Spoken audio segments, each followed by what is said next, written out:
आज हम करने जा रहे हैं प्रैक्टिस टेस्ट नंबर 21।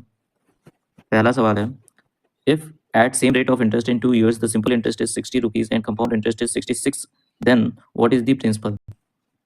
देखो यहाँ से आप रेट निकाल सकते हो। रेट क्या हो जाएगा, देखो सिंपल इंटरेस्ट जो है वो 2 साल का अगर 60 रुपये है तो इसका मतलब 1 साल का 30 रुपये होगा। तो अगले साल भी आपको 30 रुपये मिलेगा, लेकिन इस 30 पर एक और इंटरेस्ट मिलेगा। वो आपको कैसे पता चलेगा? 66 में से 60 घटाओगे तो आएगा 6, और 30 का 6 यानी 6/30, 1/5, 1/5 का मतलब हो गया 20%। आपके पास रेट कितना आ गया? 20% आ गया।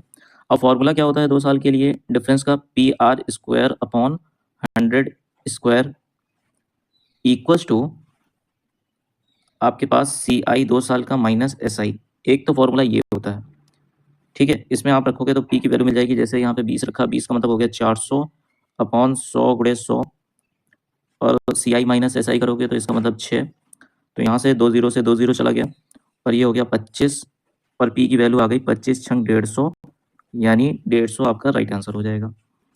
आप इसको ऐसे भी कर सकते हो कि जब आपको रेट पता चल गया कि 20% है, तो आप ये समझ गए कि पहले साल में आपको जो रेट ऑफ इंटरेस्ट मिल रहा है वो 30 रुपये मिल रहा है, और यहाँ पे P × R की वैल्यू आई 20, और T 1 साल का हो गया, क्योंकि ये पहले साल के लिए 30 रुपये है।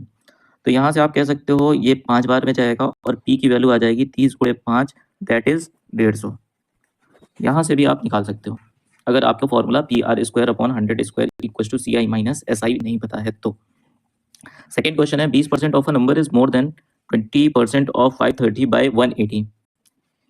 अच्छा, 20% ऑफ अ नंबर को मैंने मान लिया x, तो 20% ऑफ नंबर का मतलब हो गया 20% x इज मोर देन कैसे पता लगाते हो? जब माइनस करते हो 2 नंबरों को तब आपको पता चलता है कि कितना ज़्यादा है।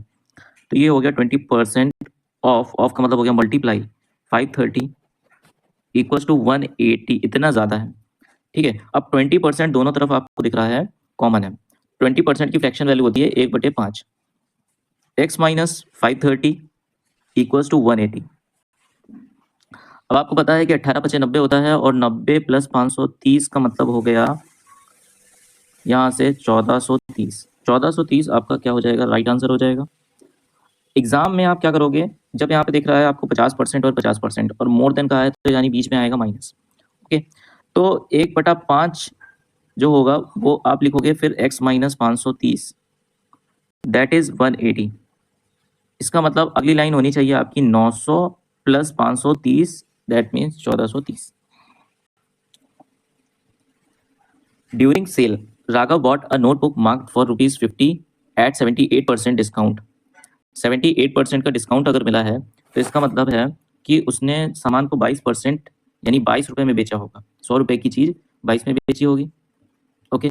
100 रुपये की चीज़ अगर 22 में बेची है, देखिए 100% की चीज़ अगर इसने 22 में बेची, यहाँ पे तो आपसे 50 की वैल्यू कह रहा है ना, आप बात को समझिएगा। 100 की वैल्यू अगर इसने 22 में बेची है तो इसका मतलब इसने 50 की वैल्यू कही है, यानी ये 50 हो जाएगा। 50 की चीज़ 11 में बिकी। अ पेन मार्क फॉर ₹100 एट 8%, अगर 100 रुपये की चीज़ जो है वो आपकी बिकी है 8% के डिस्काउंट पर, दैट इज 92, ठीक है। यानी मैं क्या कह रहा हूँ कि 100 रुपीज़ आपने माना था तो 8% का डिस्काउंट मिला, इसका मतलब 92 में बेची, और 100 की ही वैल्यू आपको बेचनी है तो ये 92 हो गया। और 92 + 11 क्या होगा? ये हो जाएगा 103, जबकि टोटल कॉस्ट कितना आया है? 50 रुपये + 100 रुपये यानी 150 रुपये। तो कितने का फायदा हो गया इसको? 47 रुपये का फायदा हो गया। 47 रुपये आपका राइट आंसर हो जाएगा। The ratio of the height of the right circular cone and right circular cylinder is 4:3, and the ratio of their basis is 7:3। Base का मतलब क्या हुआ? उसका रेडियस बोल रहा है ये आपको, ठीक है। If the volume of the cylinder, कैसे आप समझो, ये जो बेस है वो आपका क्या है? ये एक तरीके का रेडियस आपको यहाँ पे बताना चाह रहा है वो, क्योंकि रेशियो में दे रखा हुआ है, ठीक। रेशियो में अगर दे रखा हुआ है तो अगर आप 2 से डिवाइड करके भी निकालते हो, अगर आप ये सोच लो कि ये डायामीटर है तो आप 2 से डिवाइड करोगे, दोनों में डिवाइड करोगे तो 2 आपका कैंसिल आउट हो जाएगा, ठीक है। तो यहाँ पे क्या है कि ये रेडियस दे रखा हुआ है। If the volume of the cylinder is 810 cubic centimeter, then the volume of the cone, okay. सबसे पहले आपको वॉल्यूम ऑफ द कोन ऊपर लिखना है और वॉल्यूम ऑफ द सिलेंडर नीचे लिखना है। और वॉल्यूम ऑफ द कोन कितना होता है 1/3 पाई आर स्क्वायर। आर स्क्वायर का मतलब ये हुआ 7 का स्क्वायर यानी 49, और एच का मतलब हो गया 4 अपॉन में पाई आर स्क्वायर एच यानी 3 का स्क्वायर 9, एंड एच की वैल्यू कितनी हो जाएगी 3। और वॉल्यूम ऑफ द कोन आपसे पूछा है, ये कोन है और ये आपका सिलेंडर है, और सिलेंडर का वॉल्यूम दे रखा हुआ है 810। तो वॉल्यूम ऑफ द कोन देखिए, पाई से पाई काट दीजिए, और 49 गुणे 4 और 81 अपॉन में 810, ये 10 बार में जाएगा। तो VC की वैल्यू आपको मिल गई 0, 4 9 36, 16, 19, यानी 1960 आपका राइट आंसर हो जाएगा। The smallest one digit number to be added to the 6 digit number 348510 so that it is completely divisible by 11। बहुत ही शानदार क्वेश्चन। देखिए 11 की डिविजिबिलिटी कैसे चेक कर ली जाती है, अल्टरनेटिव नंबर का सम करके माइनस करते हैं। तो 3 + 8 + 1, 3 + 8 + 1, ये करेंगे अल्टरनेटिव नंबर्स का सम। फिर जो ऑड प्लेस पर हैं उनका अल्टरनेटिव नंबर का सम, यानी 4 + 5 + 0। अब देखिएगा ये जो 0 है इसी में आपको नंबर को ऐड करना है। तो यहाँ पे आप देखिएगा 8 3 11 11 और 1 12, और 11 की डिविजिबिलिटी कहती है कि या तो आपका जो डिफरेंस है वो 0 है या 11 का कोई मल्टीपल है। यहाँ पे देख कह रहा है कि 12 - 9, यानी यहाँ पे 9 की जगह आपको 12 लाना होगा, तब जाकर के आपका ये नंबर 11 से डिविजिबल होगा।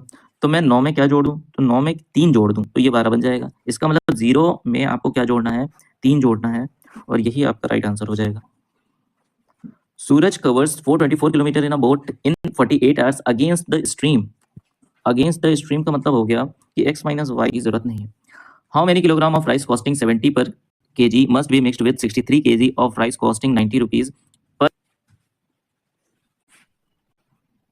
क्वेश्चन नंबर 11 देखिएगा, how many kilograms of rice costing ₹70 per kg must be mixed with 63 kg of rice costing 90 rupees per kg so that there may be a gain. ये गेन लिखा हुआ है, ए और gain अलग अलग है। 15% by selling the mixture of 96.60 rupees per kg। ये selling price दे रखा हुआ है, तो सबसे पहले कॉस्ट प्राइस निकालेंगे। 15% की फ्रैक्शन वैल्यू क्या हो जाएगी 3/20, यानी 20 का सामान 23 में बिका है, तो ये हो गया 96.60। ये कितने गुना हो गया, देखिए ये 4 बार में जाएगा 92 आएगा, और यहाँ से बचेगा 4 46, यानी पॉइंट लगा करके आप 2 बार में ले जाओगे, तो इसका भी 4.2 टाइम्स करोगे तो ये आ जाएगा वैल्यू 84, यानी जो आपकी सीपी है वो 84 आ गई। देखिए 70 रुपये का और 63 kg का 90 रुपये का है, ओवरऑल 84 में बिका है। तो देखिएगा यहाँ से आएगा 6, और 90 में से आपकी 84 वैल्यू गई तो कितना आ जाएगा, तो यहाँ पे वैल्यू बचेगा 6, 84 में से 70 जाएगा तो वैल्यू बचेगी 14, और 90 में से 84 जाएगा तो बचेगा 6। ओके, ये हो गया 2 3 6, 2 7 14। आपको ये वैल्यू क्या मिल गई, क्वांटिटी की। 7 की वैल्यू आपको दे रखी हुई है क्वेश्चन में 63, 7 की वैल्यू आपको 63 दे रखी हुई है, यानी 9 गुना। तो 3 की वैल्यू कितनी हो जाएगी, 9 गुना कर देंगे तो आ जाएगा 27। आपका राइट आंसर क्या हो जाएगा, 27 राइट आंसर हो जाएगा। एवेल्यूट 33 डिवाइडेड बाई 11, बहुत ही आसान सा क्वेश्चन, यानी सबसे पहले डिवीजन फिर मल्टीप्लीकेशन, यानी 3 × 4। 3 में से 4 गया माइनस का 1 गुणे 3, यानी माइनस का 3।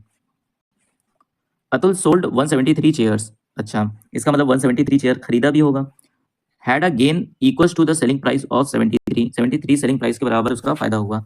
इसका मतलब आपके पास 173 selling price minus 173 cost price, ये क्या है, प्रॉफिट बराबर क्या होता है, एसपी माइनस सीपी, और यहाँ पे दे रखा हुआ है जो प्रॉफिट हुआ है वो 73 सेलिंग प्राइस के बराबर हुआ है।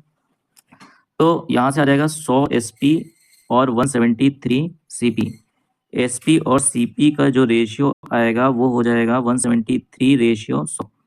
100 का सामान 73 में, तो 100 पर परसेंटेज देखा जाता है तो 73%, 100 पे देखा जाता है तो 73% आपका राइट आंसर हो जाएगा। 14वां क्वेश्चन है, Sania and Reema invest a business in the ratio 3/8 if the total profit is 3927। Total profit आपका दे रखा हुआ है, और इन्वेस्टमेंट टाइम यहाँ पे नहीं दे रखा हुआ है, इसका मतलब टाइम आपको सेम मानना है, और इन्वेस्टमेंट जो है वो आपका प्रॉफिट के रेशियो में बिक जाएगा। तो इन्वेस्टमेंट क्या है, 3/8 का है, तो प्रॉफिट क्या हो जाएगा आपका 3/8 का हो जाएगा। टोटल प्रॉफिट आपको दे रखा हुआ है 3927 8 + 3 कर दीजिए यानी 11।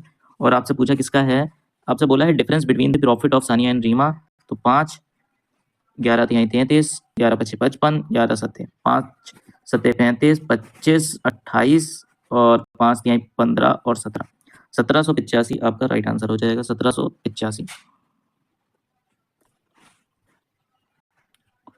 The area of a square plot is 15876 square meter. The length of each side of the plot, a side of a plot.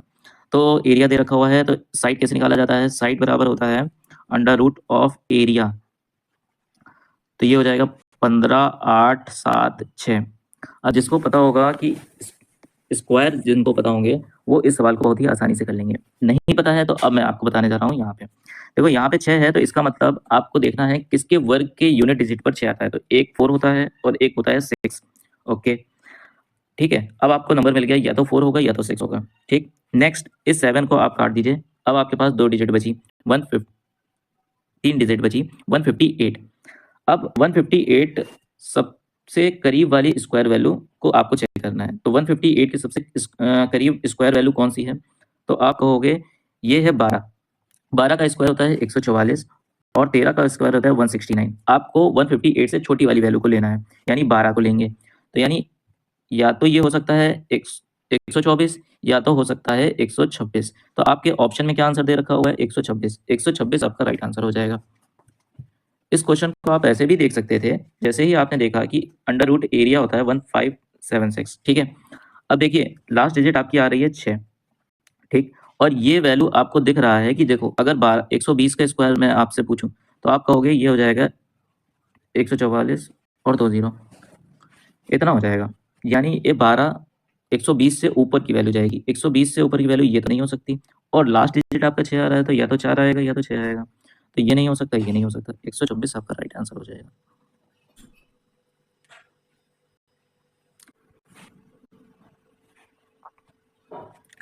Question number 16. LCM and HCF of two number are 114 and 19 respectively. If one of the number is 57, then find the other number.